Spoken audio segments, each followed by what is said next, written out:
Kurt Cobain's final stage performances stand as some of the most haunting and emotionally loaded moments in rock history, not because of technical brilliance, but because of the raw humanity they exposed. By late 1993 and early 1994, Cobain was visibly exhausted, physically fragile, emotionally distant, yet still fiercely committed to the honesty that defined Nirvana.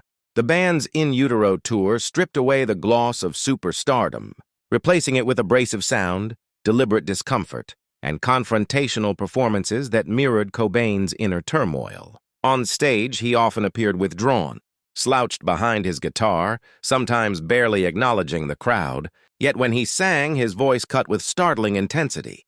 Songs like All Apologies, Heart-Shaped Box, and Serve the Servants felt less like performances and more like confessions, delivered night after night with a mix of resignation and defiance. The band's legendary MTV, Unplugged in New York, performance in November 1993, now feels especially prophetic.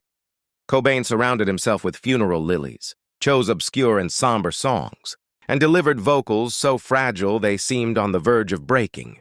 His cover of Lead Belly's Where Did You Sleep Last Night ended with a chilling stare into the void, a moment many now view as an unintentional farewell. During Nirvana's final European shows in early 1994, Cobain's health visibly deteriorated.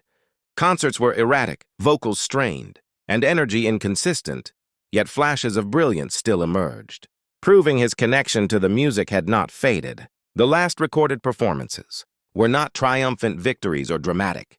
Finales, they were honest, uncomfortable, and deeply human. Cobain never treated the stage as a place for illusion. Instead, he used it as a mirror, reflecting pain, alienation, and vulnerability back at the audience. In retrospect, his final shows feel less like the end of a career and more like the final chapters of a confession, leaving behind a legacy defined not by perfection, but by truth, emotional courage, and an unfiltered confrontation with fame, suffering, and self-expression.